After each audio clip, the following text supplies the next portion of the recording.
We will be in a minute. We're supposed to be. So, yeah, I noticed he was a little testy. Oh, in thread ending. Clipping threads.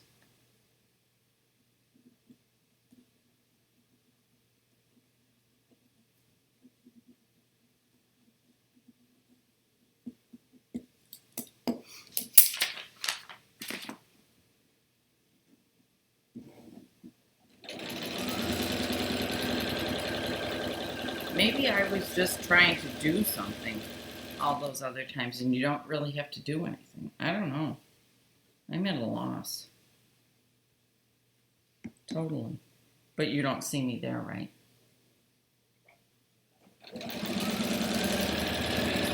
Hmm?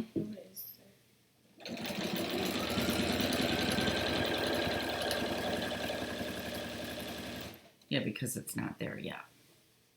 Going live in 4 minutes and 31 seconds.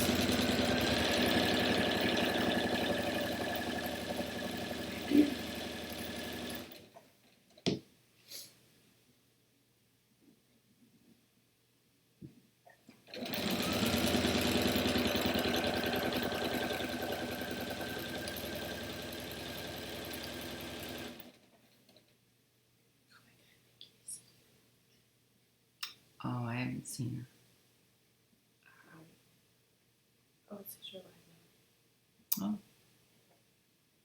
Are you sure? Can you see me?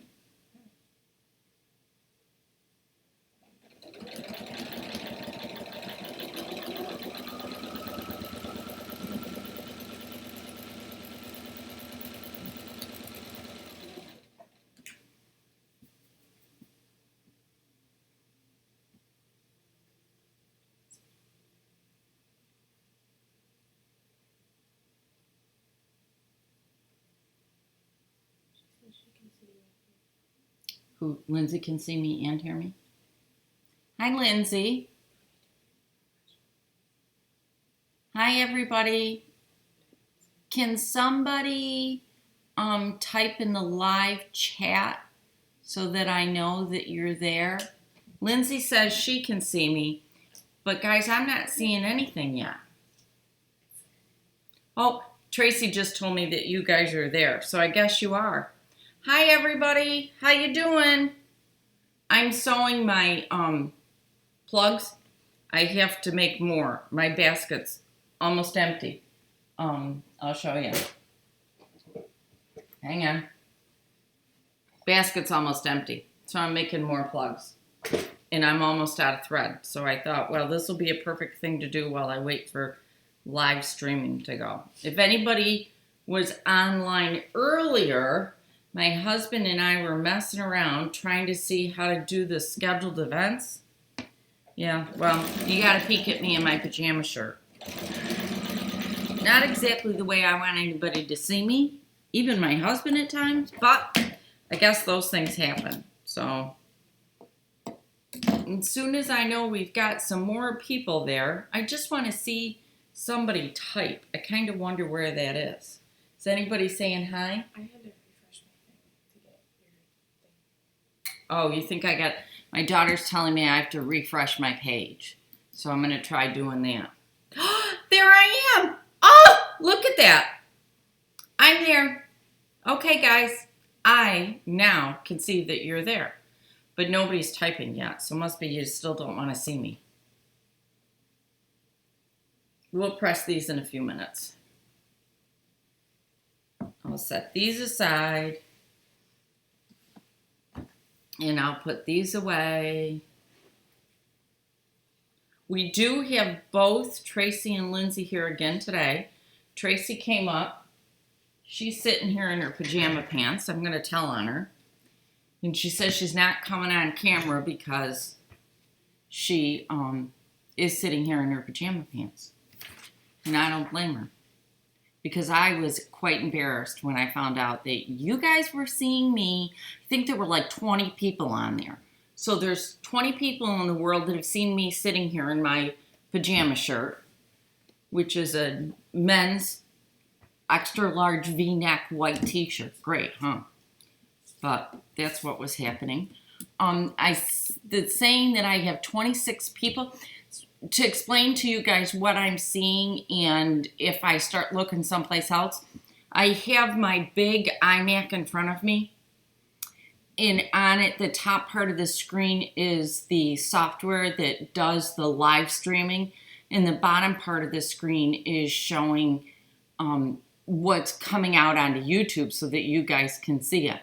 And mine, because it doesn't start until right now, isn't showing me at all. It's just on a stationary point. So if I start looking down, it's because I'm double checking the comments below and I'm looking at what you guys are doing or saying or whatever. Okay? I'm still not getting comments. So I hope you guys are there. It says we're up to 26 now, so that's really cool. We're getting there. There were a whole bunch of questions asked last week. I put a notice on the Facebook page. If you're not already on Facebook, go out to Facebook and ask to join Margaret Leuwen Quilting. And a lot of times if I have a minute during the week, I may pop on and just say hi to everybody, or I will post pictures of what I'm doing. Like this last week, you can see there's a little bit of, whoa, over here. There's a little bit of turquoise here and then gold.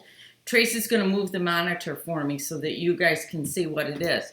My husband yesterday actually hung my ABC. Keep going, Trace. Keep going. There it is. It is all handwork. It's all embroidery, and it's a pattern by a designer by the name of Meg Hockey, and it's called ABC Snowman, I believe, but that's the pattern. My husband finally hung it, so now I have a hanger to put my quilts up behind me, which really makes me happy. So there's that. Are there any questions yet, Tracy? No? Okay.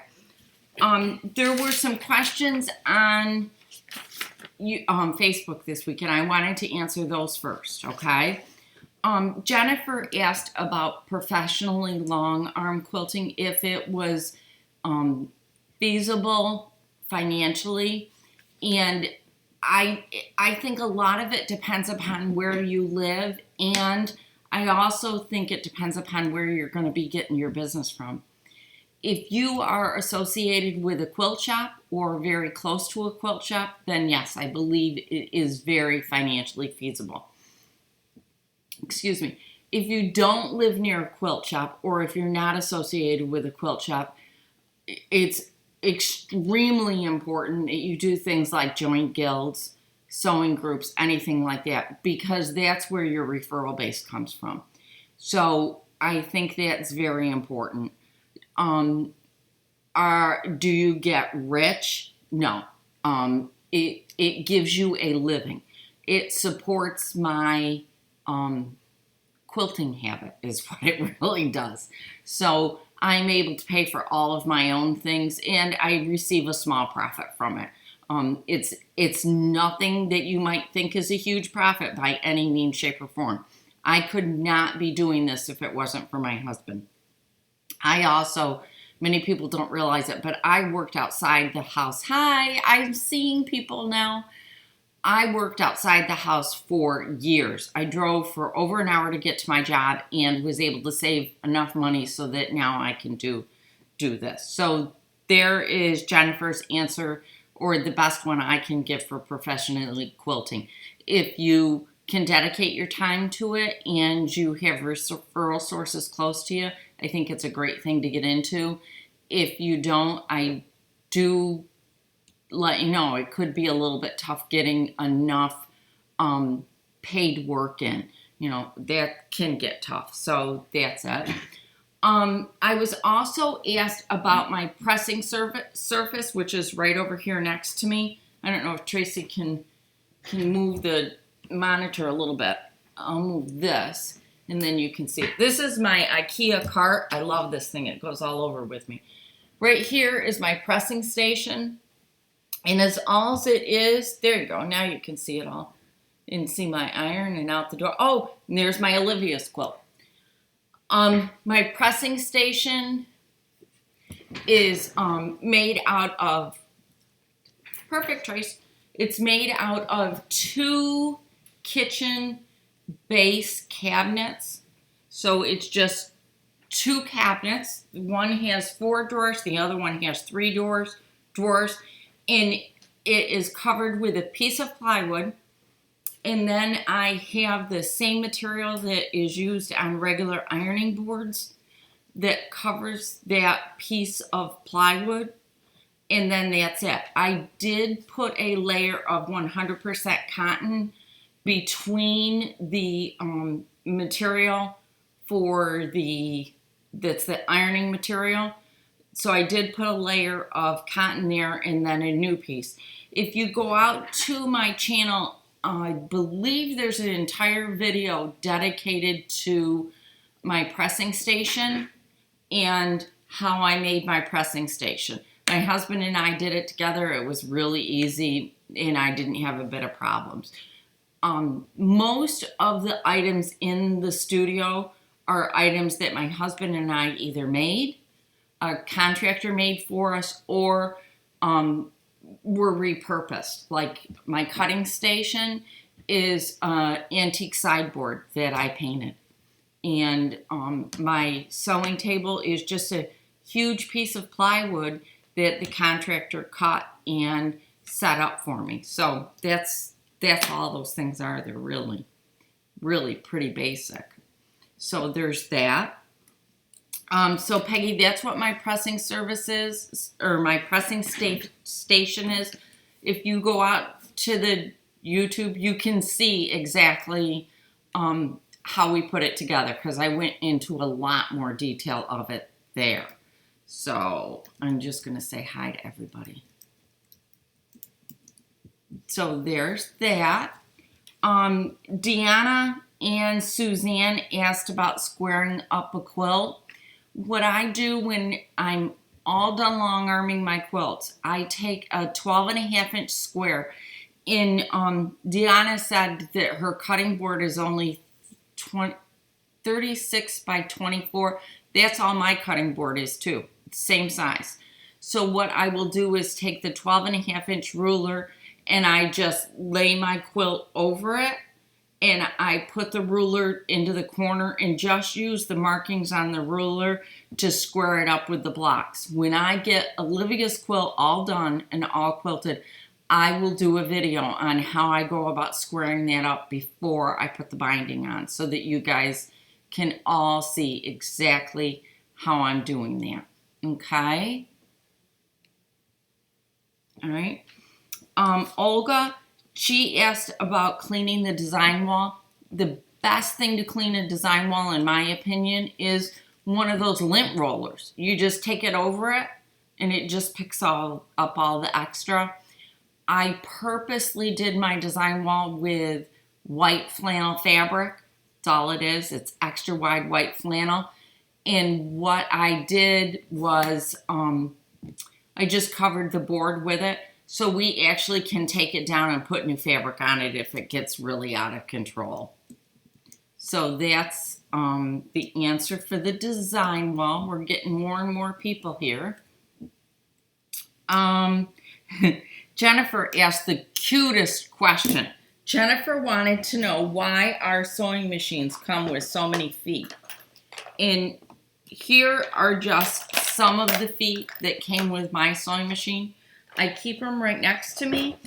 And a lot of the reasons why they do is because each foot is designed to do something just a little bit different.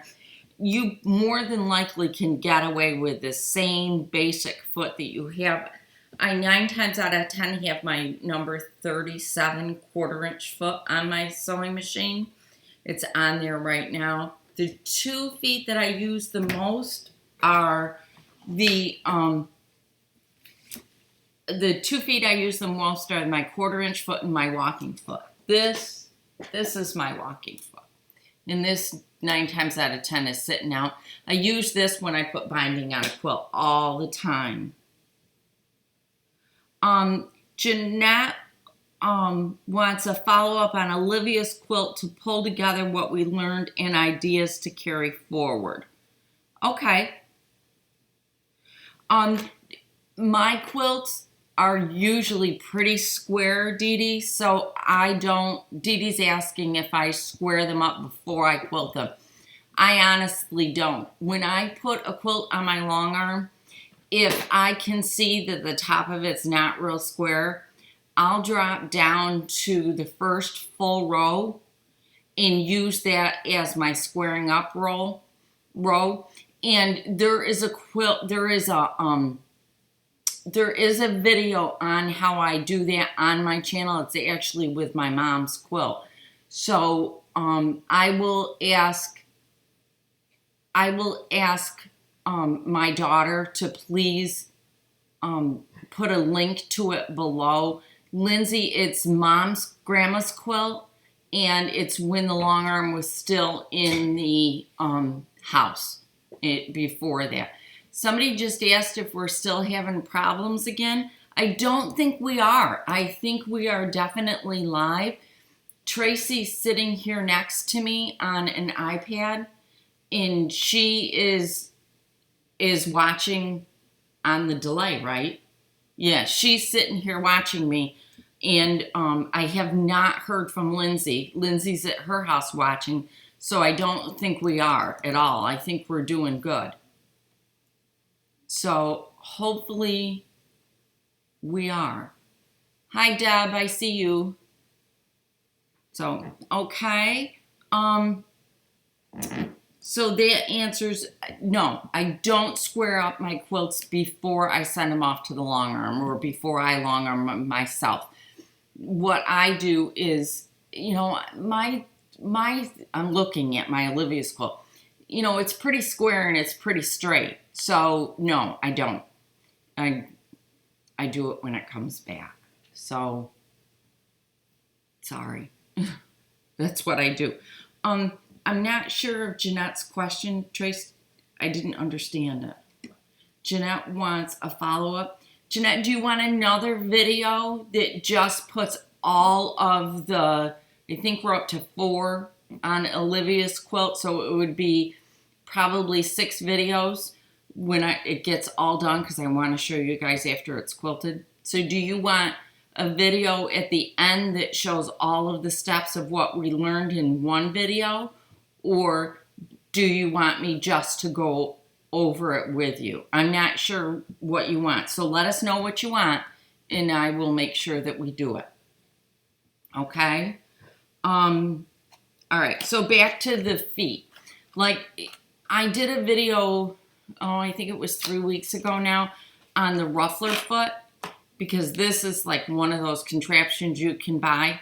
And I've always done ruffles by, you know, we were taught by our grandmothers to do the 2 big wide basting stitches and then pull the threads, and you get halfway through it and the thread breaks and then you got to do it all over again. So I bought the ruffler foot, and I will tell you, it did make it a whole lot easier. Some of the other feet that come with it, I'm trying to think what I got. There was one I just had in my hand. Oh, I'm not sure you can see that or not. See, like this, there's this groove in here. What this is this is a piping foot. And that's a pretty standard to come with sewing machines. And all it does is it helps you with putting piping in. And that's what that one's for. And then a typical zipper foot. Like I said, I'm looking through all of them. I'm trying to find my zipper foot. And I'm not seeing it. I think my zipper foot ran away on me. Oh, there it is. And this is a typical zipper foot. And it just, I'm trying to see how you can see it. Can you see it now? That's just a typical zipper foot. And the reason why it's so thin through here is to help you get right up next to the zipper when putting in a zipper foot. So go back to your manual, Jennifer. There's probably a reason why every foot that's in there is in there. Okay? I think my daughter's talking to my other daughter because Tracy's sitting over here next to me chuckling, which is not fair. So if you ever sew plastic on bags, these Teflon feet are fantastic. They're just absolutely wonderful. They make it go right nice over the plastic. So it's great. Really helps. So that answers the one about the feet. Somebody asked me approximately how much thread it was going to take to sew Olivia's quilt or to quilt Olivia's quilt. Oh, somebody's saying there's no sound or video. Is that true, Tracy? Okay. Try refreshing your screen, crusty old man beard. Try refreshing your screen because well, you can't hear me. Try refreshing your screen, ladies, because that may make it all of a sudden pop up and you may then be able to see things, okay? Back to how much thread it's going to take to quilt Olivia's quilt. Olivia's quilt, what I do is I go to a website called superiorthreads.com, and on superiorthreads.com, they actually have a thread calculator based on how tightly or how loosely you quilt your quilt. And you just go in there and you input the dimensions of your quilt and you tell it whether you're going to quilt it densely, medium, or loosely, meaning a big quilting, a lot of space in between your stitches. And it will come back and tell you how much thread it's going to take you. So that's a great resource to always have available. And Tracy, if you can write that down so that I make sure that I do that, that would be great. Oh, the ruffler foot, how we figured out how much thread to use with it. Let me see if I can easily find my book. What did I do with it, ladies? I don't know where it is. I don't have it here. It must be back still in the house. What I did was I took a bunch of 2-inch strips like these, 2.5-inch strips, all right? And I measured exactly how much fabric I had here. Then I ran it through the ruffler and I remeasured it. So I know on my ruffler, and it's in my main book that has all my different feet to it, I know in my main book that if I stitch, this has got 1 tuck for every single thread. Every 6 threads you get a tuck. Every 12 threads you get a tuck, or you don't get a tuck at all, okay? So I went through, and there's a video on my channel on that. I went through exactly how I determined it. Well, because I measured my fabric to begin with, when I was all done, I could take my ruffled fabric and measure it again. And then I knew how much yardage I needed in order to ruffle it for what I wanted. I ended up wanting it, and everybody else's opinion was the same because I asked on YouTube. They wanted it a ruffle or a pleat every 6 stitches. And what that ended up being was a 2-to-1 ratio. So if I had 12 inches of fabric, when I ruffled it, I only ended up with 6. So when I measured for the bed skirt, I took, and I think it was 33 or 37 inches wide, and I just doubled that, and that was how much fabric that I needed to do it, okay?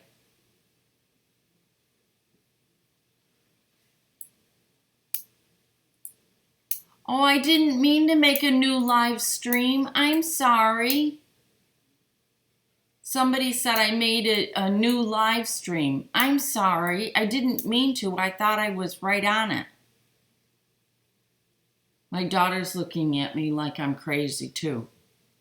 Sorry. So that's how I determined how much. It's a little bit of extra sewing. You can't just automatically know what to do for the ruffler foot. But as I said, I took hunk of fabric. I made 3 different ones the exact same length. And then I just ran it through on the ruffler foot so that I could determine exactly how much I needed. Okay? All right. So that's how I did that. All right. Let's see. What was the next question? So we did that. Laura asked about a sewing room tour, and I will do one here shortly. The last major thing that I had to have happen was to get that quilt up, and that's now up. So I'm just about ready to do a tour. I can't do one while I'm on the live chat because I need my computer, and it's a Big Mac. So I can't do it. Sorry guys, I wish I could for you, but I just can't. So, okay. Hi Pam. Pamela made it. So Laura, I will give you a tour of the sewing room soon, okay? And what I'll do is it will just be a taped video is what it will be. A lot of people asked to see the wedding ring quilts again, and I was lucky enough that Tracy also brought up hers. Tracy's is very, very soft colors. Here's Tracy's. And how many years ago did I do this one, Trace? I How many years have you been married? don't know. Okay, she's been married 13, and I don't think I had it done when she was married. I think I had maybe her 1 year or 2 year anniversary is when I finally got it done. And there is on the back a little label, and I'll even read you this label. This label says Tracy Michelle Leuwen and Anthony James Cincinello, united in marriage August 7th, 2004, United Third Methodist Church, Sodus, New York.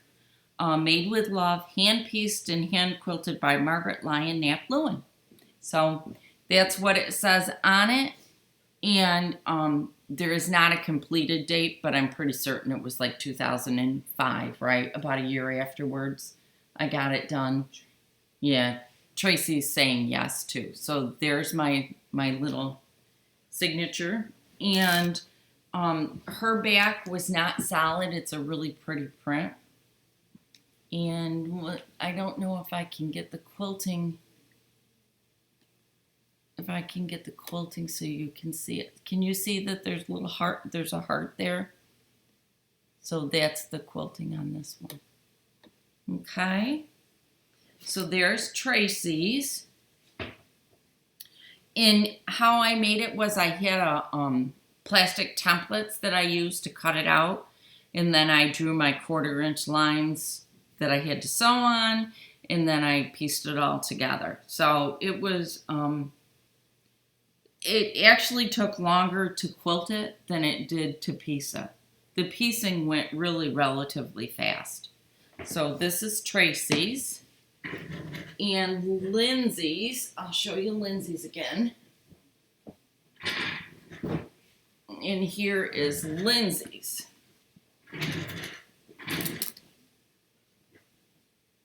Here's Lindsay's. Lindsay's just as darker colors. It's the exact same pattern. I use the same templates. And there's Lindsay's. So let me know if you want to see anything else with it. And I will do my best to show you. You know, it still amazes me. It doesn't matter how many times I go back and look at things. I always think, oh, I should have done this, or I should have done that, or, you know, I never ever, we're always our worst critic, I guess is what I'm trying to say. So this is Lindsay's. So there's that one. Sometime I got to show you guys how to fold a quilt on the bias, because you really shouldn't fold it square. You should always fold it on the bias so that it doesn't wrinkle. The quilts that I haven't quilted yet, I actually didn't even fold them. They're just dropped in a big pile, because then they'll just lay comfortably and they will be just fine. Are there any questions coming in? I can't. Tracy's handing me notes. How many hours a day do I sew?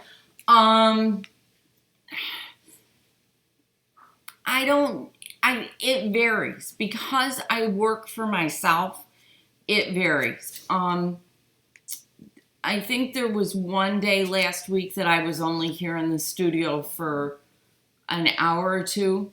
But yesterday I was actually in the studio working at 6 a.m. This morning I was out here at 7 a.m. And like I've already got a quilt on the long arm for the day. And I managed to get halfway through it before this. But I had to shut the machine off because it's so loud. I would say I average probably 45 to 50 hours a week sewing, or, sewing. And then on top of that, there's all the other things that go with it. But I do sew a lot, a real lot. Ask my kids, they know that I sew quite a bit. So there's that. And then we have, yes, I do sew clothes. I used to, in fact, when Tracy was a baby, I made probably 3/4 of her clothes. I even made Tracy's in her 30s. So back then, our kids were all in little coveralls. And I used to make corduroy coveralls for her in the winter, and dresses and all that stuff. So yes, I do sew clothes. I've sewn clothes for myself. I actually made Jackie's wedding dress, one of my daughters, and in fact, I made all of the dresses for that wedding. I made Jackie's dress. I made all of the bridesmaids and the flower girls' dresses. Let's see, what else have I made over the years? I've made coats. I made a coat for myself once, and it came out great, and I loved it until I gained more weight and couldn't wear it. So yes, I do sew clothes. It is something that I've always done. Just, and summer dresses, that kind of stuff. So yeah, in fact, a couple of the tutorials on here, I'm in clothes that I made for myself. So yes, I do. And I don't mind sewing clothes. The problem is that I can get way too much of a perfectionist for me. So when I make something, I tend to make what's called a muslin first. So I will make a pattern. I'll take my pattern and I'll make something out of muslin or scrap material, something like that. Then I take that all apart and use that as my pattern after I've fitted myself. Well, I'm making it twice, and I have to get over that, but I haven't figured out how to do that yet. So that's how I do that. A label tutorial, I do have one already on my YouTube channel. I have considered updating it, so I probably will. When I made that tutorial, I had an inkjet printer. I now have an inkjet and a laser printer, and I really want to do it on the laser printer. I want to see what changes and what more I can do with it. I have Olivia's label. I think I took a picture of it and put it on Facebook and Instagram. When I made Olivia's label, what I did was I just had lined paper, and I just wrote myself. I have in the past typed something that I wanted to type, and then just traced the typing so that my handwriting looked really neat, because I'm not a big fan of my own handwriting. So there's that one. Here, I'm going to throw the questions back to Tracy so that she can keep coming with more. For my hand quilting frame is in the house. That stuff stayed in the house. I try to leave my handwork in the house because I do that at night or first thing in the morning. I'm an early riser. I was up at 5 o'clock this morning. I'm a really early riser, and my husband's not. So I will get up early and I'll go out in the living room and sit and hand quilt or do my embroidery work or something like that. So that's all in the house. And I use a Grace frame. And the Grace frame that I have is an oval, or it's almost square. And it sits on its own stand that I can adjust up or down, side to side. So if my wrist gets tired or my arm gets tired, I can just move the frame so that I can manipulate it and take away any sore or stress points. And if Tracy reminds me, I will also put a link below in these show notes to the Grace long arm or Grace hand quilting frame that I own, so that you guys can all see it, okay? What brand of metallic thread do you use for your sewing machine? I don't sew with metallic thread, sorry. I just haven't. I haven't. So I can't help you. My thread on my sewing machine is Orifel. That's what I sew on. And that was something, thank you for asking that, because that was something that I wanted to tell you guys. Somebody asked about cutting threads and when you clean up all your threads, and in just a few minutes I'll explain what I do with those. But I wanted to first show you guys, there are here's my white. There are only 4 colors of thread that I use when I'm piecing. I use white, just plain Orifel white. I use gray. Gray is the best neutral color out there. You can use it with a lot of different things, okay? I use an off-white, and this off-white is 2310, and it's Orifel. The color number is 2310. And once in a while, you can see it's still wrapped, I'll use 2370, which is a goldeny brown bronze color. I use this when I use a lot of laundry basket quilts fabrics, and the reason being is her tones for her colors. She does a lot in blues, but a lot of her colors, like Tracy, see that stack of fat quarters over there right next to the pink book, far right shelf? My daughter's, yep, that one. She's grabbing me a stack of fat quarters. When I go to sew something that's laundry basket quilts, I will, and this is a stack of her fabric, and it is gorgeous. She taught a class that I was able to go to, and she just, her color sense is just absolutely gorgeous. But you can see these are darker tones, so I will use this color thread. So those are really the only colors of thread that I use. Those are the ones that I buy, and those are the ones that I always have in my drawer. And right now this is, I think, my last or second to last white spool. So I do absolutely have to order more thread. So that is the thread.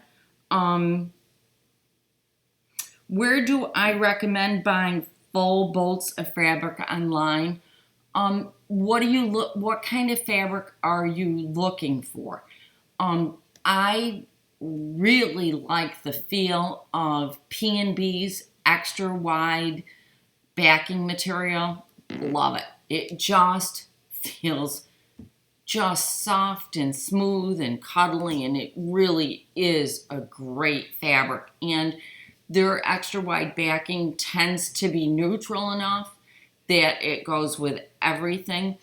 I do really like some of Moda's. Moda has a fabric line called Grunge, and they also have that in extra wide now. And I am getting a bolt very soon of the white. I'm almost out of white backing that I have right now in the shop. So I'm going to be ordering a extra wide Moda grunge, and I'm very anxious to see that one.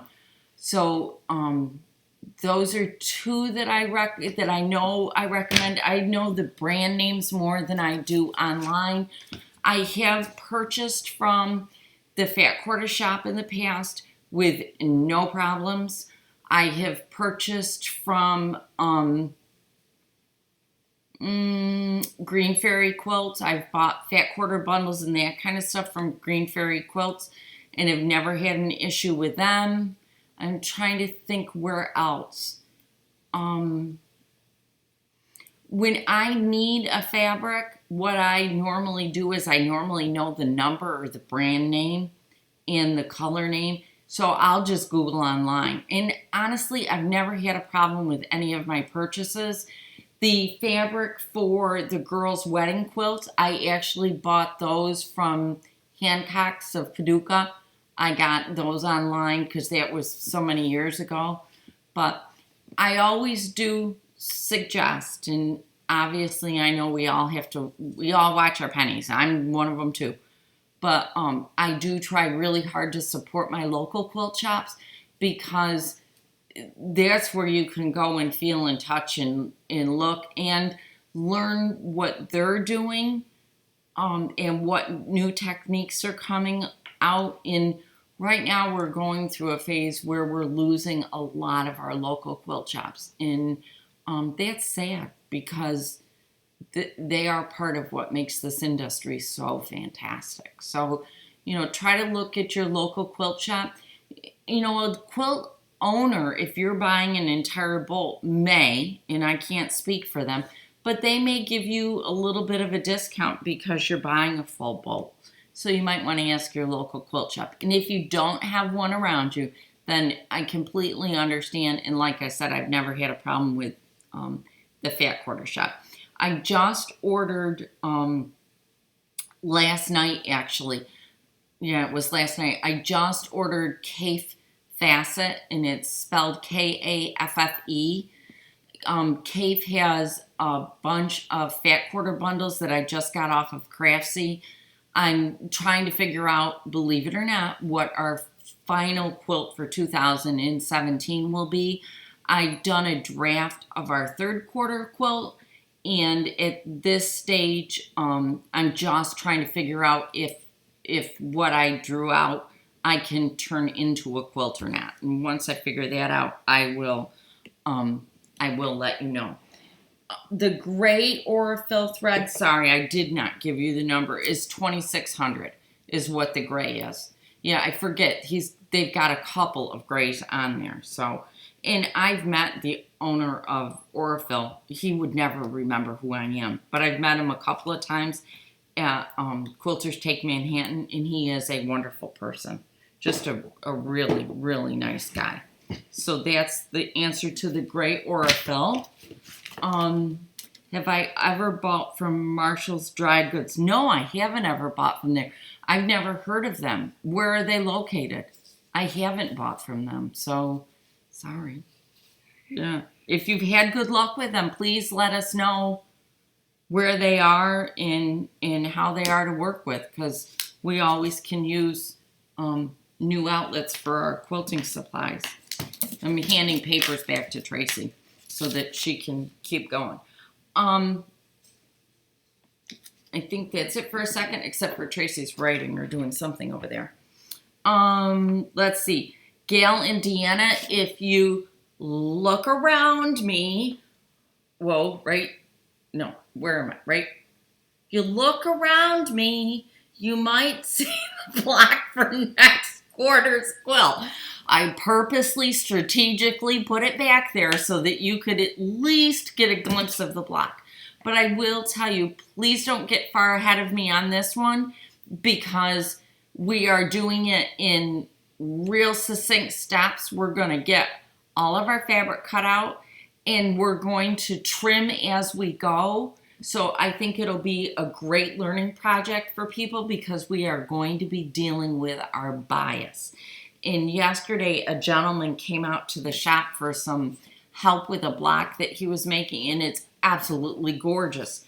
And the only reason why he was having a hard time with it was because it was all on the bias.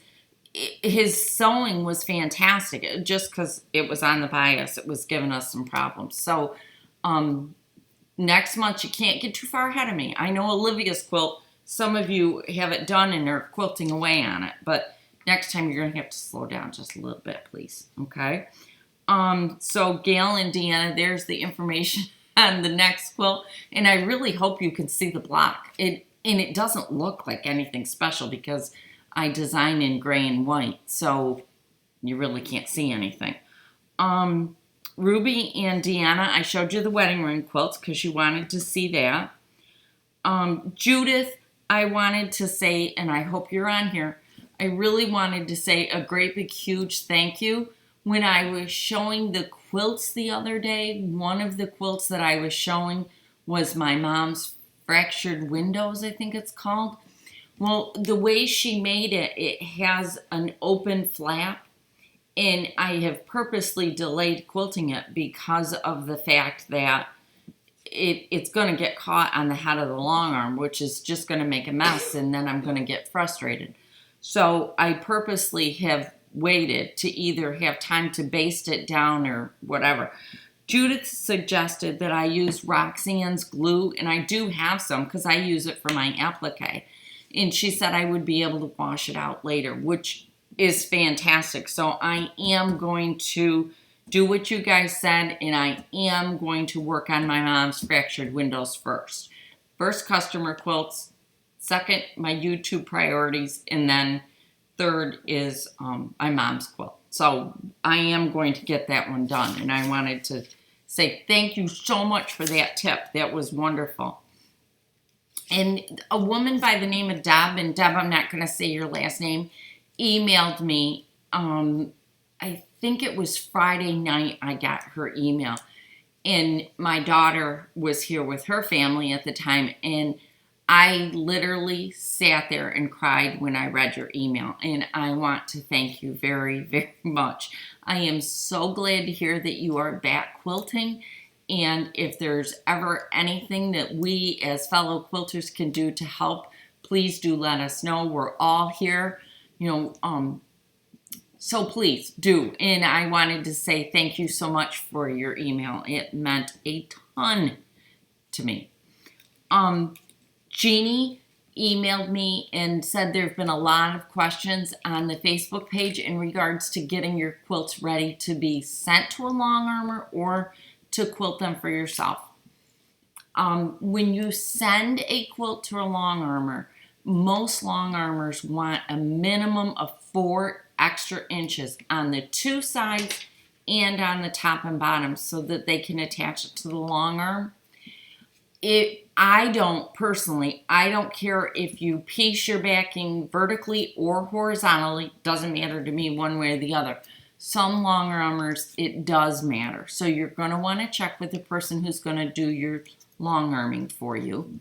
Other than that, the only thing that we ask that you do is make sure that you've pressed your top good. And, I like to use Best Press. You guys know that. And so we do ask that you press your top good. If you're not comfortable getting it pressed, most long armors will press it for you for a minimal charge. It's not a ton, but they'll press it for you. Then just send it off. Whether you send it in the mail or if you take it to them, that's usually, what they do. I sell, and most long armors do, I sell backing fabric and I sell batting. Most long armors have a preference for the type of batting that they sell. I will quilt on anybody's batting, but my dream batting is Quilter's Dream. It was named that way for a reason. It just is a wonderful, wonderful batting. Just no way around it. Please be careful with the batting that you buy at big box stores. There have been pictures on my Facebook page before of I would unroll a thing of batting from the big box stores, and I'm not going to say their names. And there would be a section, no kidding, this big, that had very little batting in it at all. And because it was in the middle, you didn't see it. And, you know, when I get batting like that, I call the customer and say, you know, what do you want me to do? Do you want me to substitute mine? Do you want me to just keep quilting it? But it does happen. You can absolutely get things of batting that aren't, you know, evenly distributed. So that's that. If you're going to do your own quilt where you're quilting it yourself, I don't very often do that, and if I do it on my domestic machine, I usually do baste it. I'll start at the center and work my way out for all the points in it. That's how I normally do it. I've heard people pin baste them. When I tie a quilt, I will pin baste it, and that seems to hold it together for me. So always double check with your own long armor and find out exactly what it is that they want. But how I do it is that way.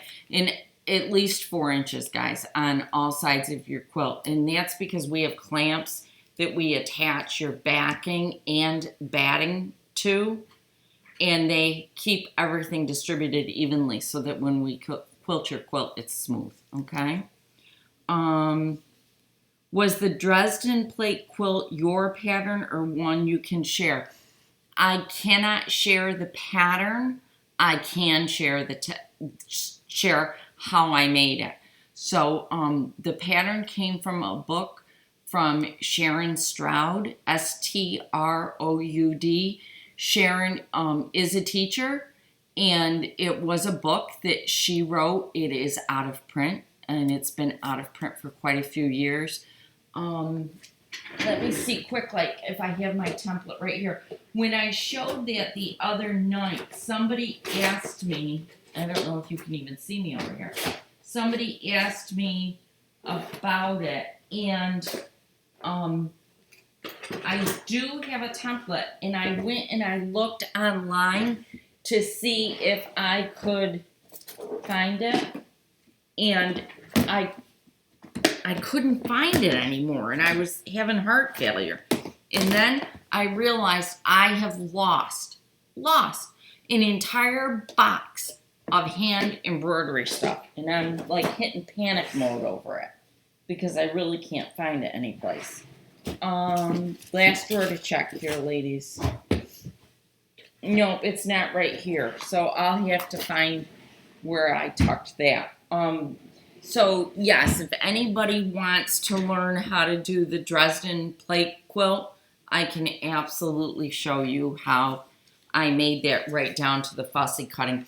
When I looked for the original blade that I have to make it, I didn't find that one, but I found a lot of plastic templates that I'm certain that we could use, and honestly, it might work a little bit better because I was thinking of a different way to do it other than how I was taught. So if you want the Dresden blade, I can teach one. I probably wouldn't make a whole quilt. I actually have some of the cutest little fabric of, remember the nesting dolls that we had? Well, I had when I was little. I have fabric that's just all nesting dolls that would be just adorable in that. So, yes, I can share that. I need to at least have a few of you out there that want that, and then I can share it, okay? So if you want it, let me know. Oh, you want to see how I made the border? Okay, Tracy's going to hand me the quilt. Here we go. Okay, guys, here it is. The border for this quilt, in fact, when Mom and I were talking afterwards, Mom thought that I had pieced the border, and I hadn't. Let me see if I can get it open. And at the same time, I'll talk about batting because somebody asked about batting. All right, this border, let's see. Tracy's gonna You have to shake her head over there when I've got you good on camera. Okay, wrong way. Falling on the floor, ladies. Okay. This border, this is the original fabric. This is the fabric that I used to cut up to make these blades. So what I did was I had my template, okay? And I laid my template down on this fabric, and I determined where I wanted my blade to be in this fabric, okay? And then I traced it. I cut that piece out. But when I did it, I made a marking so that I could find that exact spot again to make my next cut. So this is just one, this is my fabric. There's no border there. That's the fabric, okay? And by cutting them apart in a specific spot, see how this one's got all of, I gotta stand up so I can see at the same time. See how this one's got this one flower right here? Well, the reason why you've got 4 of them together is because I used the same spot to cut that out every time. Okay? So the border was not pieced, it's just one piece of fabric. And that's how I did it. Now, this is wool batting. This is Quilter's Dream wool. You can see it's pretty thick. This is my husband's absolute positive favorite batting. It is very lightweight, but it is thick, okay? And it is warm. I know people that live in Florida that use this because it's 100% wool and it also breathes. So I've heard people in all temperatures that use it.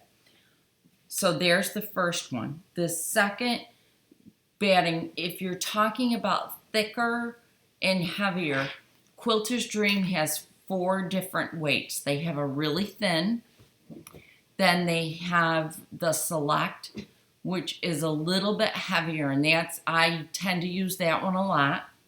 Then they have a third one that's like a medium weight. It's very similar to Warm and Natural, very similar to that weight. And then they have a heavy weight that is much thicker and much heavier. So take a look at Quilter's Dream. You can go out to their website. I don't think you can buy directly from them, but you can go out to their website and find it there. If you need the names of the exact 4, email me and I will get you the names of those 4 brands within it so that you can make that determination of what one you want. I'm trying to think if there's another one that I really like. Warm and Natural's not bad. I just prefer the Quilter's Dream. It just has been something that I've always preferred. So that's that. Do I ever do mini wall quilts? Yes, I do. There's one right over there. It's a black wool piece. In fact, Tracy is going to turn the monitor so you can see it. This was a handwork piece that I did.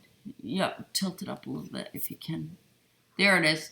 That's a wall quilt that I did. It was really simple. It was a lot of fun to do. It was quick and easy. It hung in my sister's quilt shop for quite a while, and then that's where it is right now. So there's that one. So that's the mini wall quilt that I've done. It's superior thread if you're asking for on my sewing machine. I think I tried it once or twice. I tried Alex Anderson's. I think that one's the superior. And it wasn't bad. I didn't mind it. I just really like the Orville. I like that it's not real linty. It's a very fine thread, but yet still very strong. So I do like that. On my long arm, if you're asking about the long arm, on the long arm, I do use two kinds of cotton thread. One of them is King Tut, and the second one is Superior. I do tend to stick with the cottons and not the polyester. I know there's some long armers out there that absolutely positively love polyester thread. I'm not one of them. I like my cotton thread.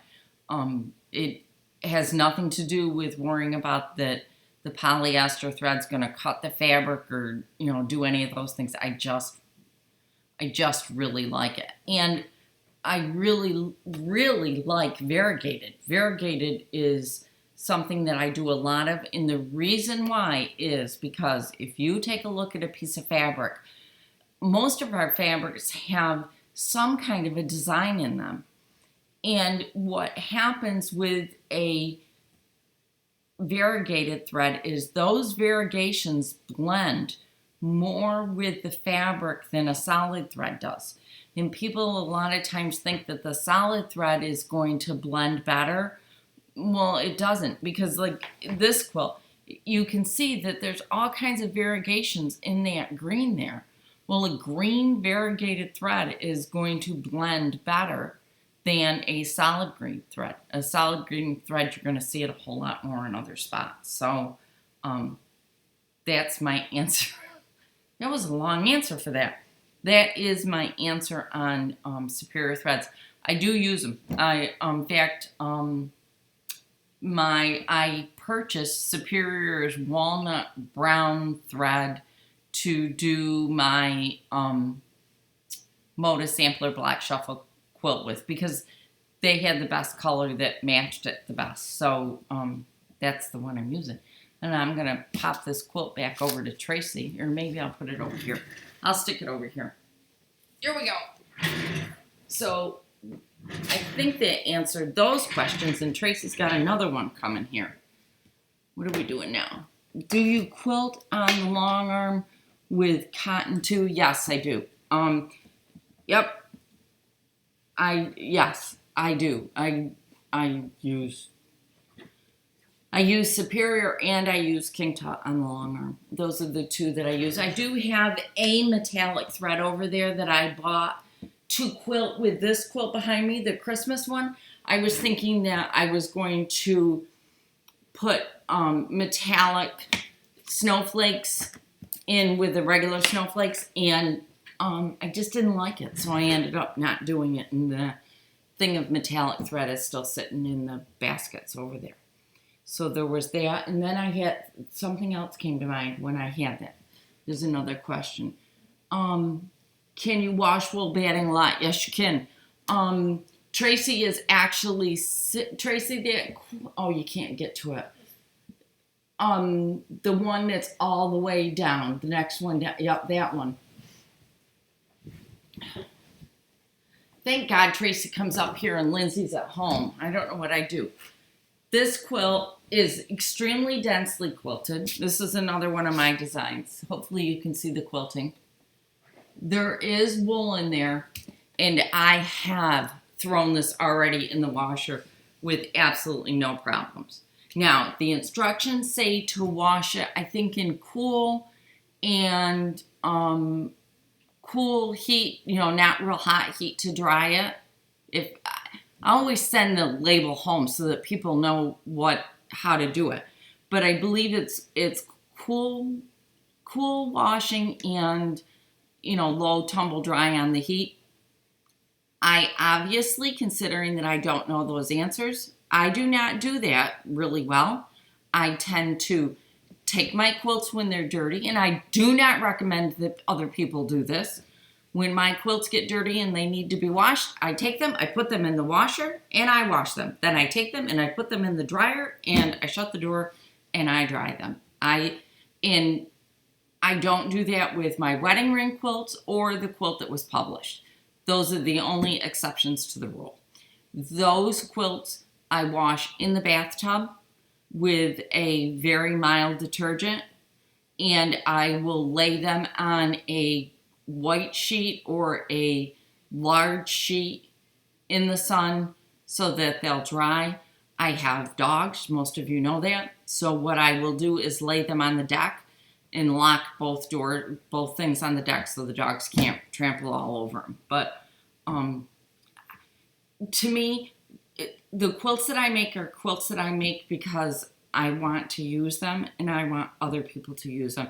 Nothing breaks my heart more than to give someone a baby quilt and never see it again because they are afraid that something's going to happen to it.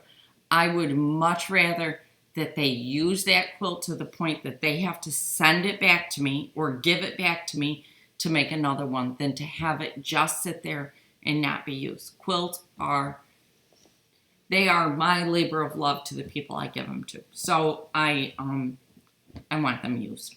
So that answers that. Tracy's writing up a storm over there. Must be I'm talking too much. Apparently. Size needle in your machine when freehand quilting and what Aurifil thickness. I use Aurifil, I think it's, what is it? 50 weight.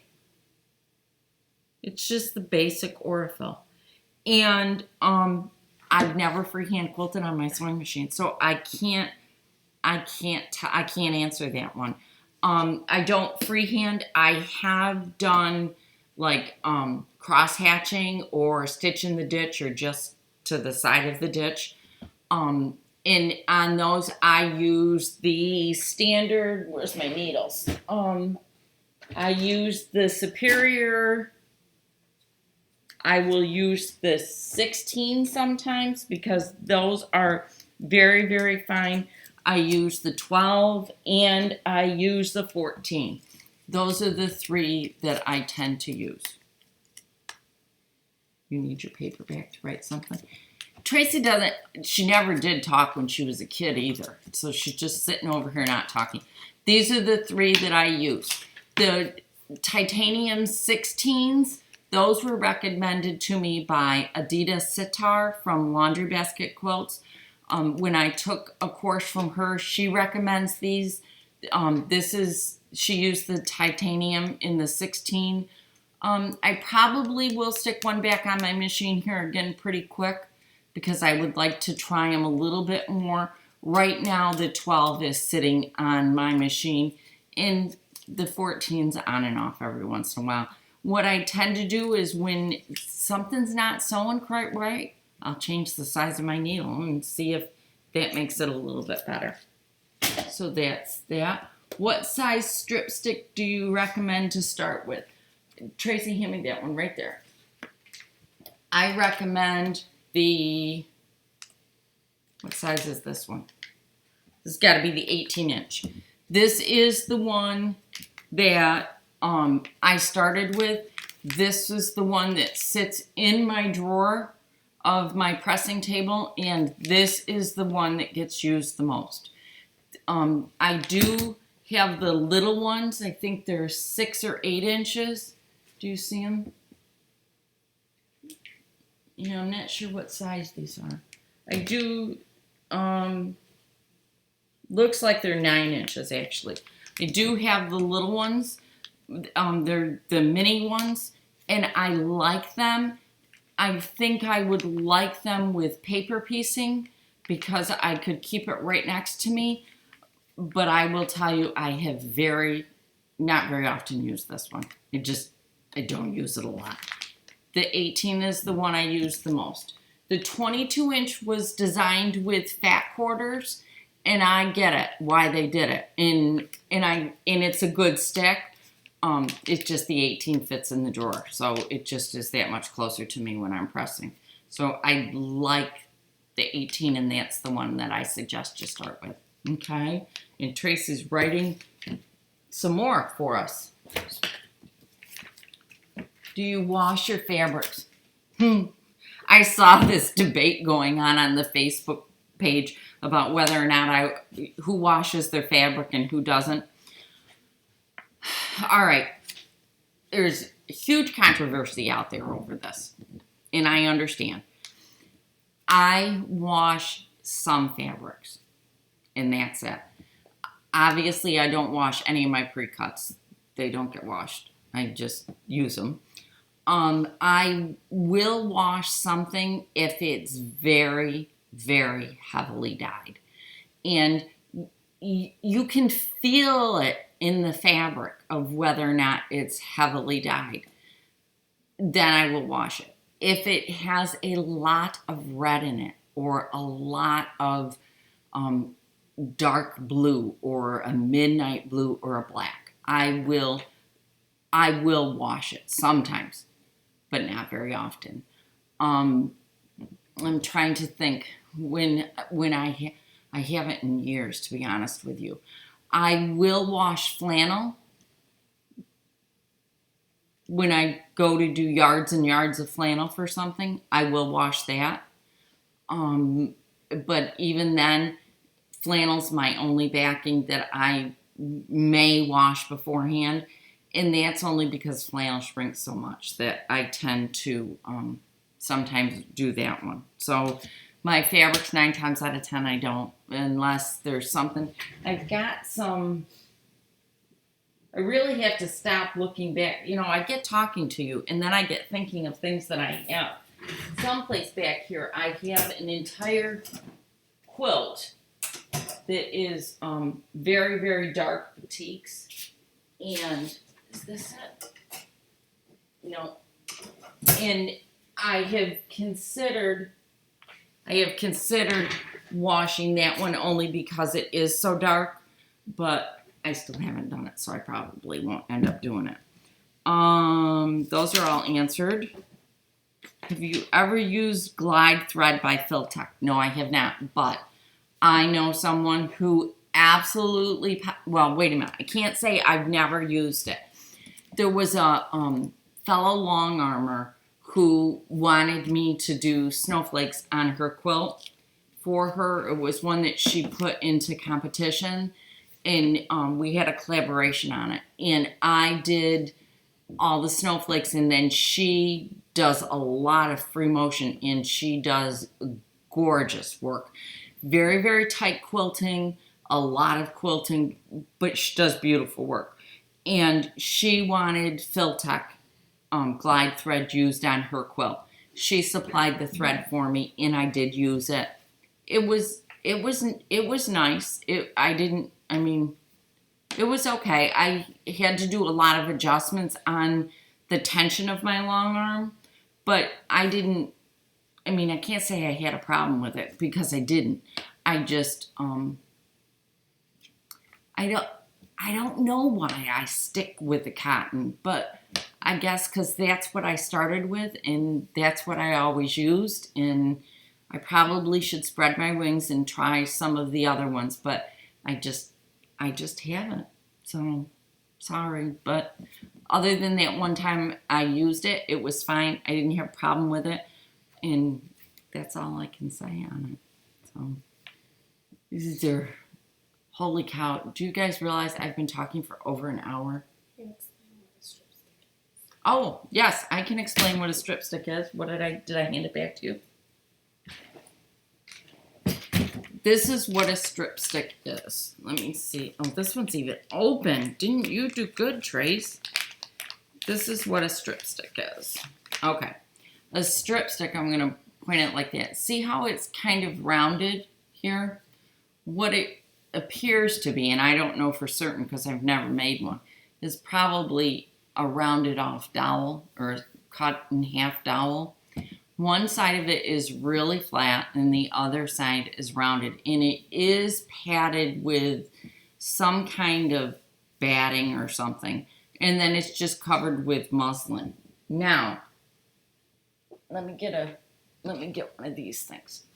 The reason for a strip stick is, you know how sometimes when you sew, I'm going to use one of my 4-pitch. Don't let me forget to tell them about leaders and enders. Okay, guys, so that you can all feel better, I want you to see what I just picked out of my basket. Look at how bad my point is. It's horrible. That one's going back in the sewing basket. It didn't do very good. It didn't match. Oh, much better. Okay, so here it is. What you do with this strip stick is you set your seam first. After you set your seam, you can take this and you lay your fabric over it. And remember, I'm doing this in the air. You lay your fabric over it.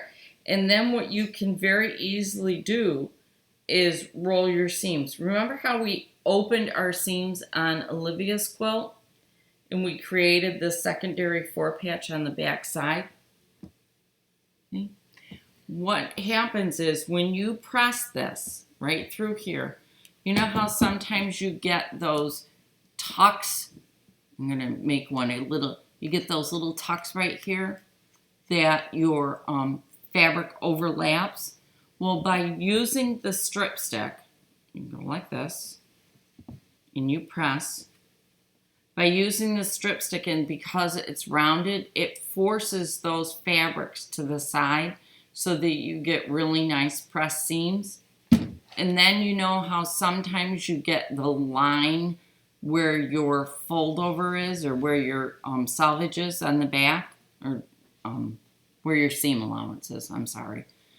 You won't get it with the strip stick because, again, it has rounded off the fabric so that you don't end up with it. And they are very handy. I use mine a lot. I used it yesterday when I was helping that person out with their block, and it worked great. I mean, just, they're nice little tools, and they're not expensive. I think the 18-inch one is $9. I think is what it is, $9 or $10. It's not much at all.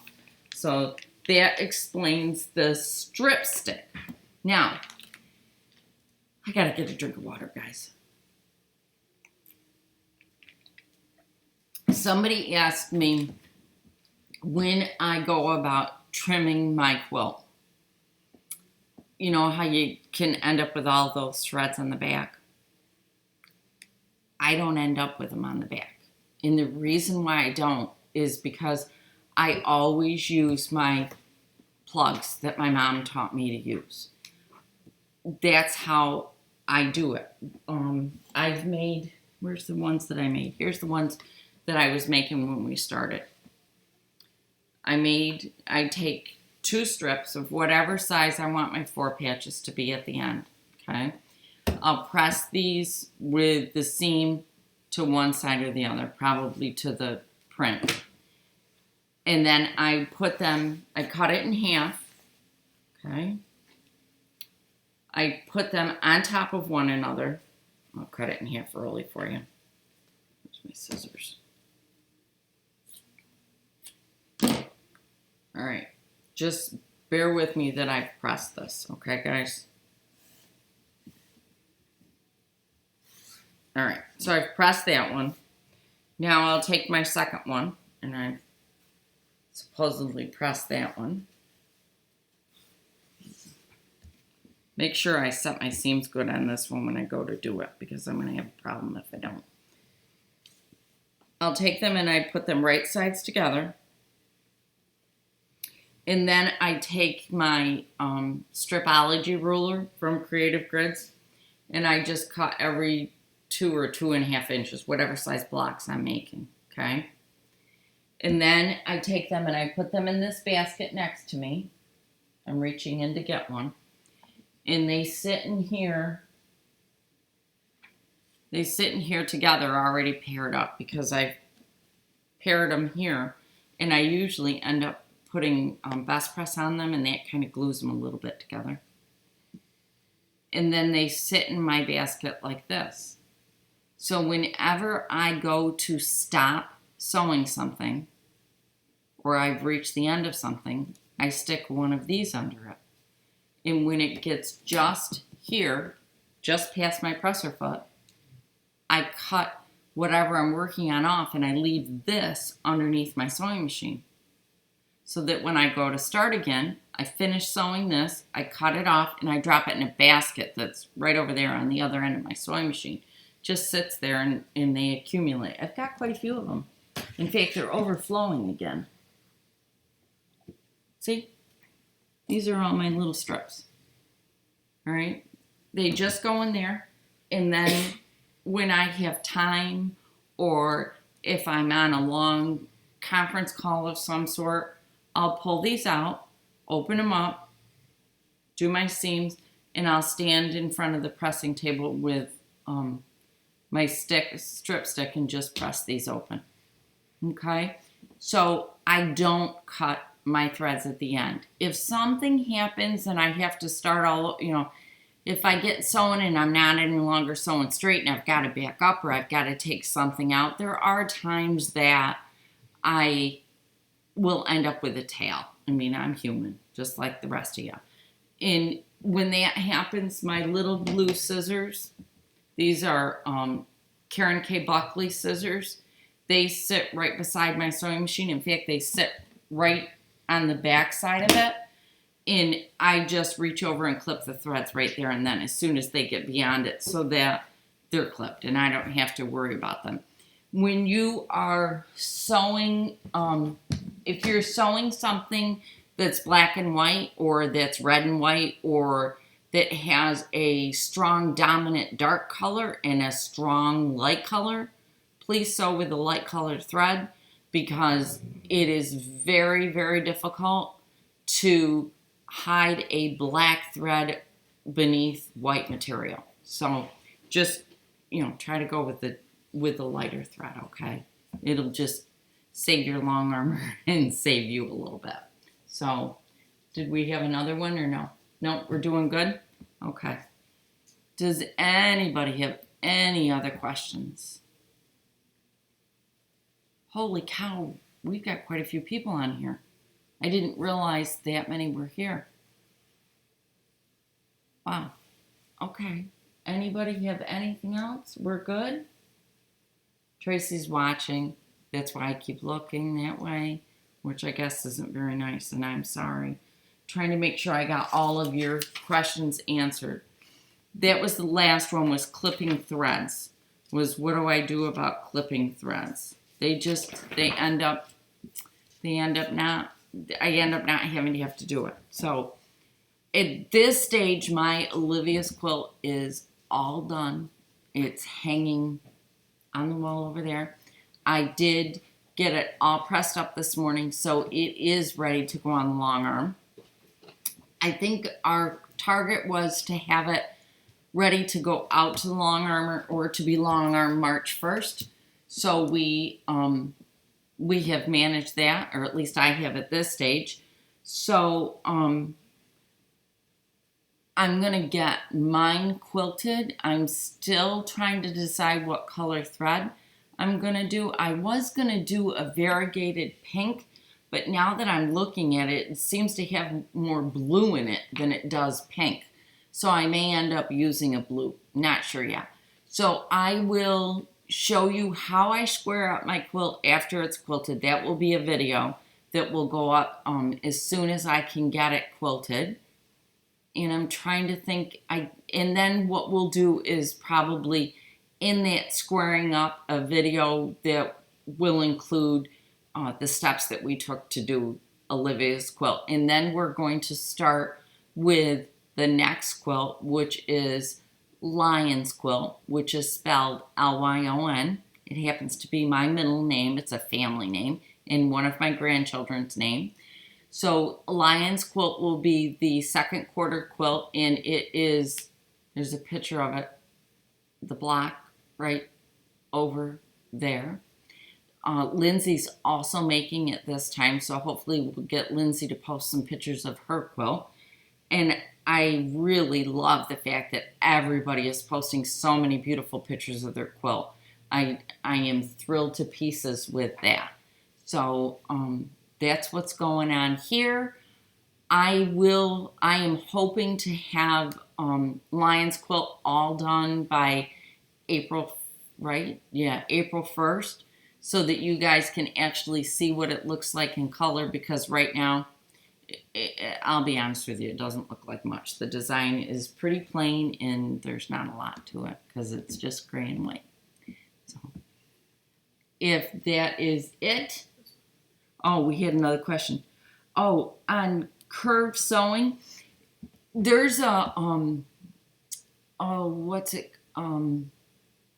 trying to, Jen Peglow, quick curve ruler.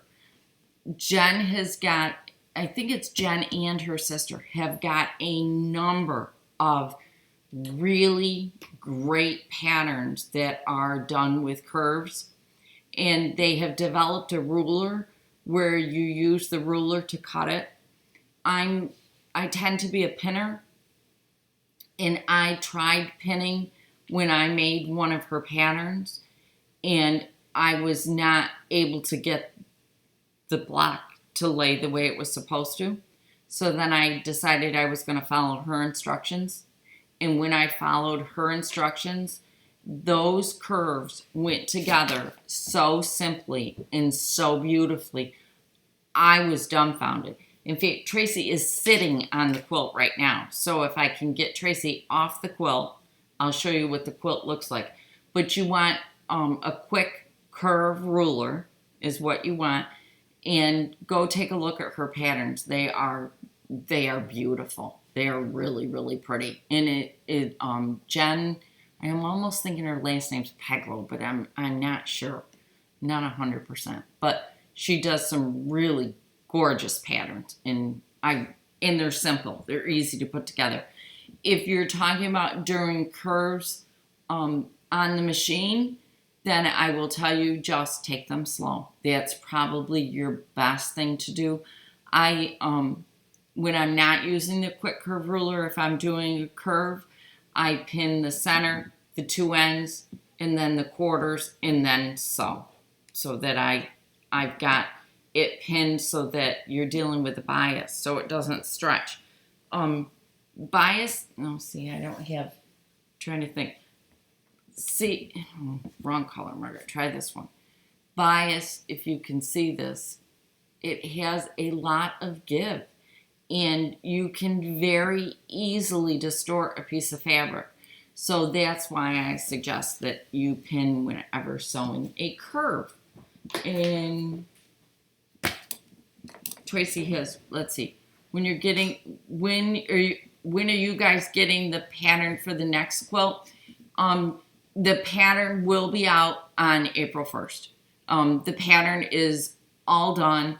I have all of the dimensions done. I have all of the number of rows, the number of columns, all that stuff done based on the size of the quilt. This next one goes, oh, Tracy's throwing me a quilt. This next one goes, oh, I gotta double check the sizes because I don't remember what I did. Whoops. We do a throw, which is 60 by 60, a twin, which is 72 by 84, a queen, which is 96 by 108, and a king, which is 108 by 120. Those are the different sizes for next month's quilt. And I guess I could put how many fat quarters you need. I'm going to hold off on that. I want to get a couple blocks made first, and then I will give you all of the fabric requirements. So either the very last week in March, or the first week in April, I'll give you the fat quarter. Well, you've already got, didn't I give you guys the fabric requirements? Yeah, I already did the fabric requirements for the second quilt. Those are in the files on the Facebook page. If you're not on Facebook, email me and I will give them to you based on what size you want to do. So it'll be the end of March or the 1st of April. Like I said, if I just show you this, it doesn't look like anything. And the quilt's going to be really, really pretty. So I want to get some blocks put together so that you can really see what it's going to look like. For the curve, this is the quilt that I made with the quick curve ruler. And yes, it's wild. And it was a lot of fun. It was truly. This is the quilting on the back. It's all of the colors that are on the front. The wrinkle is because it's covering a chair in my studio. But this is This is one of Jen's patterns. And there it is. So it was really easy to make. I mean, it was truly easy. It was harder to quilt because every block has different color thread. So, like, there's one color thread here and then another color thread here. It was a nightmare to quilt. But that's what it looks like. So, that's that. I think we did it, ladies. Yes, Tracy? Okay, Tracy's telling me yes, we did it. So I'm sorry if I ended up on a different channel. Like I said, it's really easy to just do a live session on YouTube. It's a little bit more difficult to do a scheduled one, as those who witnessed me in my pajamas this morning found out. So I hope everybody has a fantastic week. There will be a new tutorial up on Tuesday here on YouTube, and then again on Friday. And in the meantime, you never know when you're going to catch me over on Facebook, because every once in a while I just need a fix of somebody to talk to and I pop on. So take care, everybody. Have a great week. And I am off to a friend's house to watch NASCAR. So today's the day, start of NASCAR. See you again soon. Bye, everybody.